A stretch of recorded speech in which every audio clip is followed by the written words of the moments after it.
These are the final images of Sydney Sutherland, a 25-year-old woman reported missing after going out for a jog. What began as a hopeful search soon turned into a devastating tragedy that shook the entire community. Days later, her body was found buried in a shallow grave in a remote field. An autopsy confirmed the cause of death: multiple stab wounds. Stay with us until the end to uncover the full, chilling truth behind this shocking disappearance.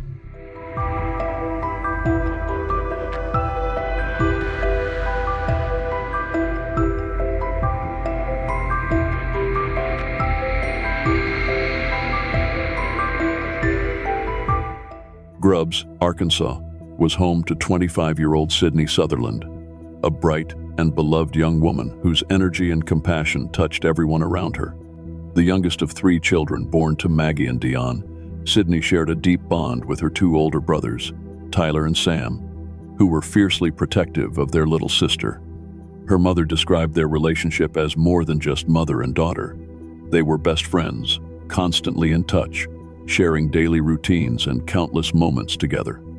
Sydney had a personality that radiated joy. Her vibrant smile, outgoing nature, and thoughtful spirit made her well-loved by family, friends, and anyone fortunate enough to cross her path. She lived with her longtime boyfriend of 4 years, Alex, and enjoyed a simple yet fulfilling lifestyle. Her days were filled with long walks with her dogs, intense workout sessions, spontaneous shopping trips, and cherished time with her young nieces, who affectionately called her Aunt Sassy. Her best friend Jordan once reflected that Sydney had an uncanny ability to understand her loved ones, always knowing what to say or do at the right moment. After graduating high school as an outstanding senior, Sydney left a lasting impression with a yearbook quote that reflected her life philosophy: "The meaning of life is to find your gift. The purpose of life is to give it away." That very sentiment shaped her path toward nursing, a profession where she poured her compassion into caring for others as part of the Harris Medical Center team. In the late summer of 2020, Sydney returned from a relaxing family vacation in Destin, Florida. On the 18th of August, she settled back into her usual rhythm. The following day, footage from her Ring camera captured her outside her home, dressed in workout clothes after an hour-long gym session with her personal trainer. That morning, she had been organizing things post-trip, preparing to return to work. After a stop at her mother's house to drop off some mail, she returned home intending to bake and then go for a jog, a habit she rarely skipped, regardless of how much she had already exercised. Running wasn't just physical for Sydney. It was mental clarity, a moment of solitude in her busy life. After setting her Apple Watch, she stepped out for what would appear to be just another peaceful afternoon jog, completely unaware it would become a tragic turning point that would change everything. Around 2:30 to 3 p.m. on that quiet August day, a UPS driver traveling down State Highway 18 between Newport and Grubs noticed a woman jogging. It was Sydney Sutherland. He recalled her presence distinctly, not because she did anything unusual, but because that stretch of road was isolated and quiet, flanked only by a few scattered houses and endless farmland. There were no other people around, no passing cars, just rural Arkansas at its most remote. Seeing someone jogging there made an impression simply because it was rare. Back at home, as time passed and the afternoon turned into early evening, Sydney's boyfriend began to grow uneasy. He hadn't heard from her since earlier in the day, and his calls were going straight to voicemail. Messages remained unanswered, and even her Snapchat activity, a routine part of her day, had gone completely silent. Concern quickly turned to dread. He reached out to Maggie, who confirmed that she hadn't heard from Sydney either, not since she'd dropped by to deliver mail. The fear that something terrible had happened began to take root. Sydney was known for being dependable and thoughtful. It was completely unlike her to vanish or worry those around her without cause. The idea that she might have been hurt and lying somewhere in need of help was terrifying, but so was the possibility that something much worse had occurred.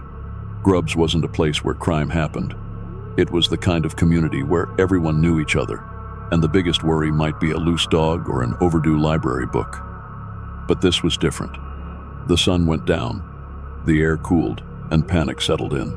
The Jackson County Sheriff's Office took immediate action. As darkness fell, a full-scale search was launched. And by sunrise the next day, the gravity of the situation had mobilized an extraordinary response. Although Jacob's story had so far matched witness accounts, police still considered both him and James' cousins as persons of interest.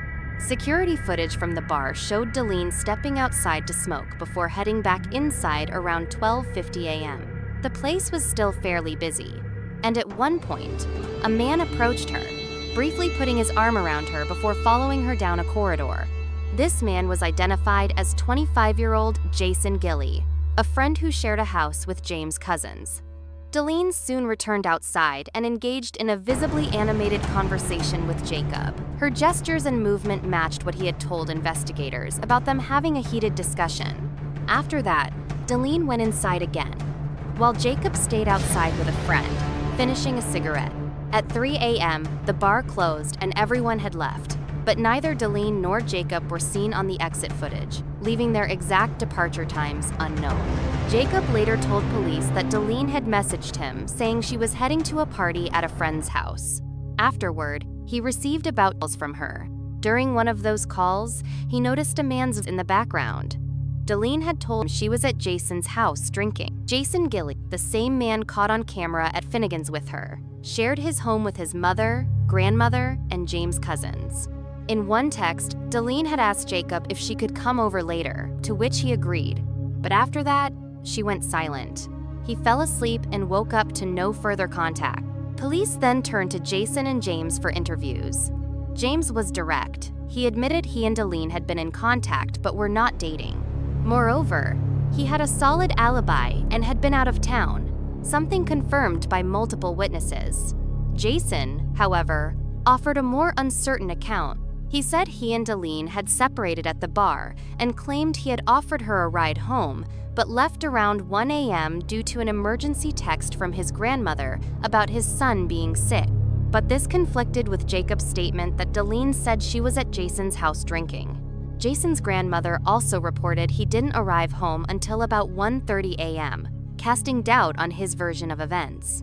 Jason Gilly, still unable to offer helpful details, redirected the focus back to Jacob, pointing out the argument he had witnessed between him and Deline. He described it as intense and unpleasant. Unfortunately, that left investigators with no clearer direction. Meanwhile, the case began to draw more public attention. News outlets reported the increasing efforts to locate 23-year-old Deline Carlson, last seen on the 7th of August. Police confirmed that 3 men had spoken to them early on, acknowledging contact with her the night she vanished. Back at home, Deline's family clung to hope. Her cousins distributed flyers featuring her photo and urged the public to come forward. She had moved from Idaho to start over in Stockton, live with her relatives, and attend Delta College.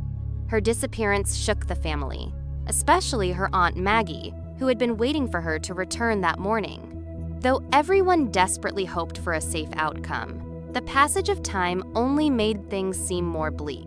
Despite the uncertainty, the community rallied. Deline's loved ones scraped together $1,000 to add to the existing Crime Stoppers reward.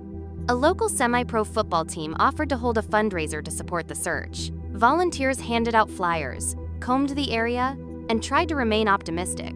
But the psychological toll was immense. Friends admitted that the mental strain of endlessly imagining worst-case scenarios, trying to piece together fragments of possibility, was utterly exhausting. Police, having run out of viable leads at Finnegan's, decided to expand their reach. Officers came to nearby businesses, requesting any security footage from the night Deline went missing. After multiple setbacks, they finally caught a break. A 24-hour convenience store had captured something that might provide a crucial lead. It wasn't much. It was enough to inject some momentum back into the investigation, which had until then been stalling. At around 1:30 a.m., surveillance footage from a Food for Less store captured Deline and a man purchasing alcohol. That man turned out to be Jason Gilly, the same individual who had told investigators he last saw Deline at Finnegan's and hadn't seen her since. This footage directly contradicted his original statement, prompting detectives to bring him in for a second interview. They asked him again what time he had gotten home, and he stuck to his original claim of 1:30 a.m. But when they showed him the video, his story started to shift. On Friday morning, the 21st of August, the search resumed with a renewed determination. Law enforcement reported they were actively pursuing several promising leads. The announcement was cautious, but gave a flicker of hope. But just a few hours later, that hope turned to heartbreak. The sheriff's department made a formal statement. A suspect had been taken into custody in connection with Sydney's disappearance. Although authorities withheld the identity for the time being, the case had clearly shifted from a missing persons investigation to something far darker. Later that same day, the devastating truth was revealed. The body of 25-year-old Sydney Sutherland had been found buried in a shallow grave within a field, heartbreakingly close to the area everyone had been combing for days. The discovery shattered what little optimism remained. A medical examination confirmed the cause of death: multiple blunt force injuries. It was now undeniably a homicide, and the community's worst fears had come true. What had started as a routine afternoon jog had ended in unimaginable violence. Jackson County Sheriff David Lucas expressed the profound personal impact Sydney Sutherland's case had left on him. An emotional weight, unlike anything he had encountered throughout his career. This tragedy was not just another incident in his jurisdiction, it was intimate. Sheriff Lucas had known the Sutherland family for years. His daughters had gone to school with Sydney, and he had watched her grow up into the young woman so many now mourned. For him, the pain of her loss went beyond the uniform. It was a wound to the heart of the entire community. In the days that followed the discovery of Sydney's body, her hometown gathered to honor her life. Though her absence was deeply felt, the focus remained on the legacy she left behind. To those who knew her, Sydney was not defined by the horrific way she died, but by the vibrant, generous way she had lived. Friends and neighbors spoke of her quiet kindness, her magnetic personality, and her joyful energy that lit up every room. She had never sought recognition, but she had touched countless lives with her selflessness and warmth. From candles to heartfelt speeches, the vigil was not just a tribute, it was a collective embrace for a girl who had given so much of herself to others. But the atmosphere of solemn remembrance would soon shift to one of shock and betrayal. Just 2 days after the vigil, investigators identified a suspect, 28-year-old Quake Llewellyn, a man who had not only claimed to see Sydney jogging that day, but had also actively participated in the search efforts. He had joined online forums, offered condolences to her grieving family, and even embraced her mother in what now seemed a calculated act of deception. Maggie had asked him that day if he had seen anything unusual, and though his words had seemed harmless at the time, she later admitted that something about his demeanor felt off. It was an unease that, tragically, proved to be rooted in truth. Quake was no stranger to the community. A third-generation farmer who worked thousands of acres and had 3 stepchildren. He and his family were known throughout Jackson County.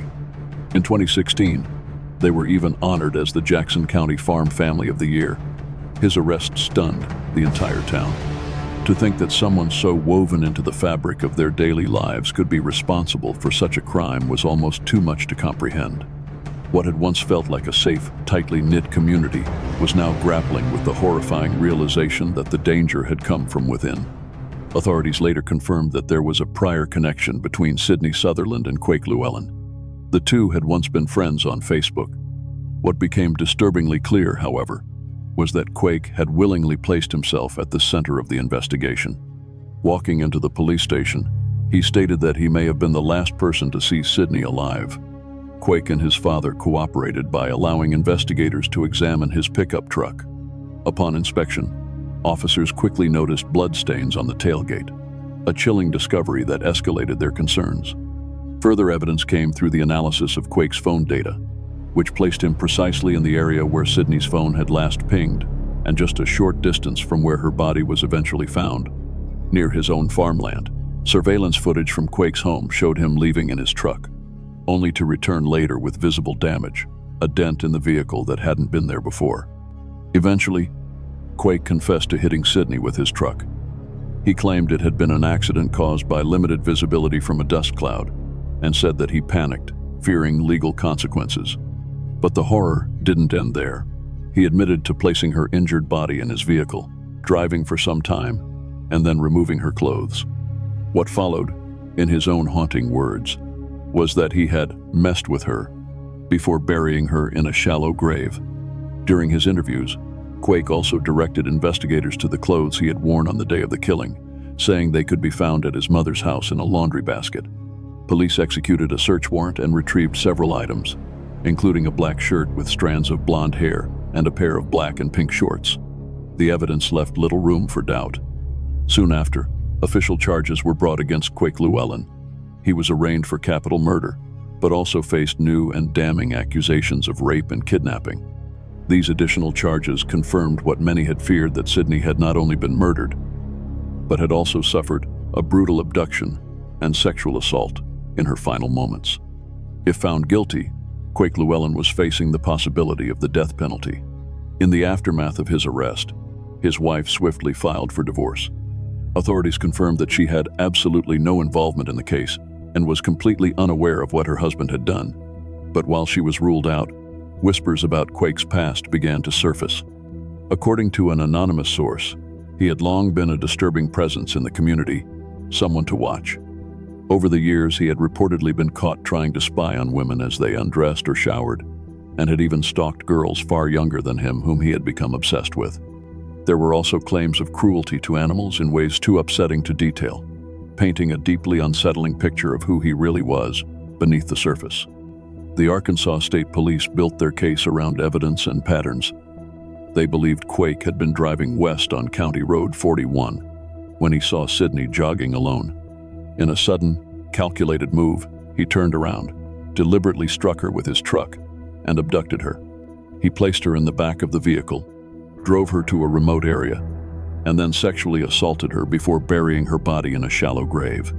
Despite his eventual claims that the crash was accidental, a result of dust clouding his vision, the timeline, phone data, and physical evidence pointed to a far more sinister sequence of events.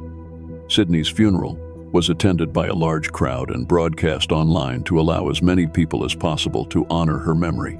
Meanwhile, Quake spoke to a court-appointed psychologist who was evaluating his mental state. He told them he had simply tried to forget what he had done and returned to his everyday routine, as if nothing had happened. He reportedly said, "I knew I didn't kill her on purpose," yet showed no genuine remorse. Prosecutors entered discussions with the Sutherland family about a possible plea deal. To avoid a prolonged and emotionally devastating trial, the family agreed to remove the death penalty from consideration and drop the kidnapping and abuse of a corpse charges. What mattered most to them was putting an end to this nightmare, not reliving it again in court.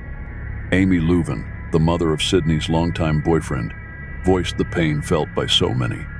She hoped Quake would not receive the death penalty, believing a life spent in general population would be a more fitting consequence. She wished he would face justice daily behind bars. Her anger, though heavy, was real.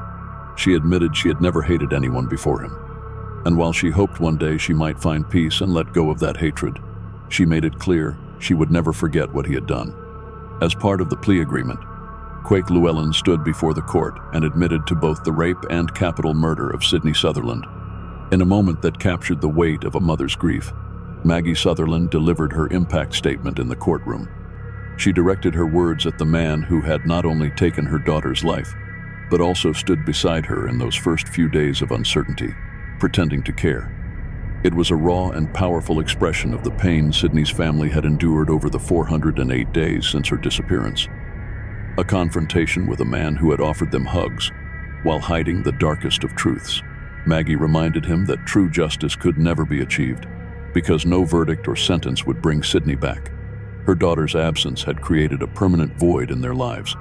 Yet, even in the face of unimaginable sorrow, she found strength in the knowledge that from now on, Quake would live out the rest of his days as just another number. Stripped of identity and dignity, the court then handed down the sentence: life in prison without the possibility of parole. Outside the courtroom, the reaction was mixed with grief and quiet relief.